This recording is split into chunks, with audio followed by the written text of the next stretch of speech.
Programang ito ay rated SPG. Striktong patnubay at gabay ng magulang ang kailangan. Maaaring may masiselang tema, lengguwahe, karahasan, sexual, horror o droga na hindi angkop sa mga bata. Tuluyan ng mai-inlove itong si Aira kay Attorney Renan. Alamin natin. Welcome back sa aking channel. Mga kaganapan sa Lilet Matias. Pag-uwi ni Lilet galing sa bahay ng mga Engano, naging OA masyado si Tinang Ses sa pag-aalala sa anak-anakan niyang si Lilet. Dahil pagdating ni Lilet ay tinanong niya agad si Lilet kung ano ang ginawa sa kanya ni Patricia. Kaya nilinaw agad ni Lynette kay Tinang Ses na walang masamang ginawa si Patricia sa kanya. Dahil pakaramdam ni Lilet ay talagang nagbago na itong si Patricia. Maasikasong nga daw si Patricia kay Lilet, kaya hindi rin alam ni Lilet kung paano nangyari yung mga bagay na yon. Umamin si Tinang Ses na natatakot siya sa maaaring mangyari ngayong napapalapit na ulit si Lilet sa pamilya Engano. Baka isang araw raw ay iwan na lang ni Lilet bigla si Tinang Ses. Sinigurado naman ni Lilet na hinding-hindi mangyayari kung anuman ang iniisip ni Tinang Ses. Dahil kahit kailan ay hindi raw niya magagawang ipagpalit si Tinang Ses sa iba. Kaya napanatag kahit paano ang loob ni Tinang Ses. Lalo at nangako pa si Lilet na walang makakapalit kay Tinang Ses sa pwesto niya. Sa kabilang banda, mag-uumpisa na si Kurt na ituloy ang pagiging content creator niya. Kaya nagtayo si Kurt ng mini studio sa mismong kondo nito. At ang content nga raw nitong si Kurt ay magbigay ng legal advice sa mga kapuspalad na walang kakayahan na kumuha ng sarili niyang abogado. Binisita ni Lilet si Kurt, kaya naman nang makita ni Lilet ang mini studio na itinayo nitong si Kurt ay nasabihan agad ni Lilet si Kurt na ang laki na ng pinagbago nito.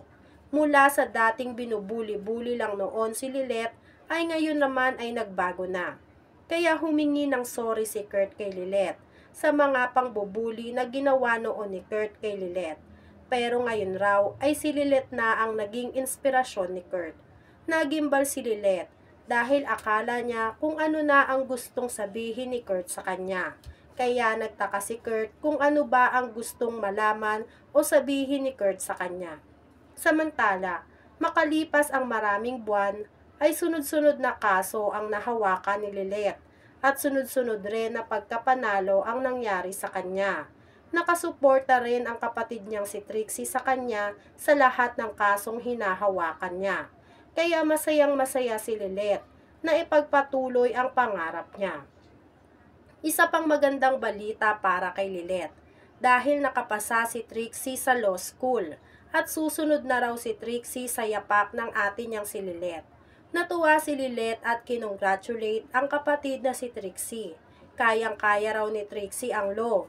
Kaya naman ang buong yabang na sinabi ni Trixie na oo naman dahil inspirasyon niya ang kapatid na si Lilet. Samantala, tuloy-tuloy lang rin ang pag-legal advice ni Kurt sa lahat ng followers niya. At habang nakalive si Kurt ay bumisita ulit sa kanya si Lilet. Kaya hindi napigilan ni Kurt ang sarili at pinakilala ni Kurt sa lahat ng manonood niya si Lilet. Na-excite raw masyado si Kurt nang makita si Lilet. Kaya nang patayin na ni Kurt ang live niya, ay nagsorry siya kay Lilet. Gusto rin daw ni Kurt na maging co-host si Lilet para rin maging karapat-dapat raw si Kurt sa babaeng nagugustuhan niya. Kinilig si Lilet at nagulat dahil ang swerte raw ng babaeng nagugustuhan ni Kurt. Pinilit ni Lilet si Kurt na umamin kung sino ba ang tinutukoy ni Kurt na babaeng nagugustuhan niya. Aamin na sana si Kurt nang biglang may nagchat naman kay Lilet dahil nagka-problema raw sa KKK. Kaya agad nagpunta si Lilet at Kurt sa KKK para ayusin ang problema. Nalulugi na raw ang KKK at maaaring mag-cease operation ang KKK dahil sa kakulangan ng funds. Kaya nalungkot sila lalong-lalo na si Lilet. dahil malaki raw ang potensyal ng firm na KKK. Kaya ngayon pa lang raw ay kailangan ng humanap ni Lilet ng firm na't lilipatan niya. Dahil yun lang ang pinagkukuhanan niya ng pera pantulong sa pamilya niya. Mabuti pa raw si Kurt at na-monetize na raw ang podcast niya. Kaya kahit paano ay may papasok na pera kay Kurt.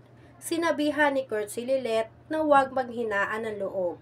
Dahil magaling na abogado si Lilet, maraming firm ang mag-aagawan kay Lilet.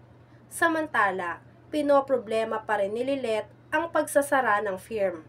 Kaya ang payo sa kanya ni Tinang Ses ay bumalik na lang siya sa Keystone. Tutal naman raw ay maayos na sila ni Eira.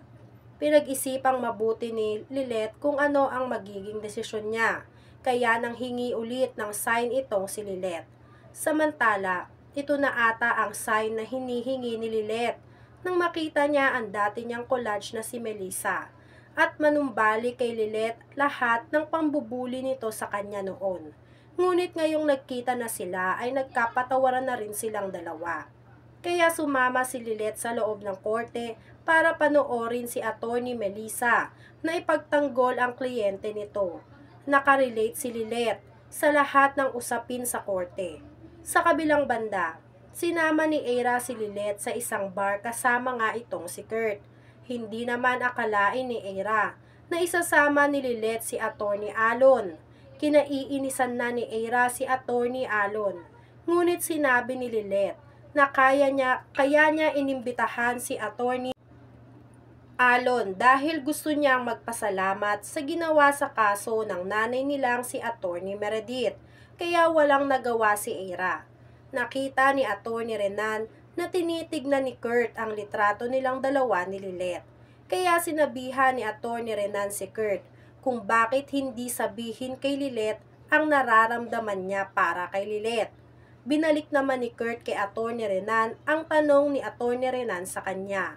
Sinabi ni Kurt na bakit hindi rin aminin ni Attorney Renan na may gusto siya kay Eira. Dito nga ay dahil sa udyok ni Kurt, nakita nitong si Attorney Renan na lasing na si Eira. Nakita naman ni Eira si Attorney Renan. Nang makita ni Eira si Attorney Renan ay inis na inis si Eira. Pinapaalis ni Eira si Attorney Renan. Ngunit, ang ginawa nga nitong si Attorney Renan ay hinalikan niya si Eira. Kaya naman walang palag itong si Eira. Pagkatapos halikan ni Attorney Renan si Eira, ay galit na galit ito. Hindi niya alam kung ano ang gagawin niya sa ginawa sa kanyang pangahalik nitong si Attorney Renan. Samantala sa labas nga ng bar, ay nakita ito o ihahatid na sana nitong si Kurt si Lilet. Bago nga ito ihatid, ay umamin na itong si Kurt sa nararamdaman niya para kay Lilet. Kakaiba na raw ang nararamdaman nitong si Kurt para kay Lilet. Ano kaya ang magiging reaksyon nitong si Lilet sa pag-amin nitong si Kurt sa kanya? Ano rin kaya ang magiging hakbang nitong si Eira dahil sa ginawa sa kanya ni Attorney Renan? Yan nga ang mga kaganapan at mga dapat nating abangan dito sa Lilet Matias. Kung gusto nyo pa ng mga ganitong klaseng video ay mag-subscribe at i-like itong video na to. Maraming salamat po.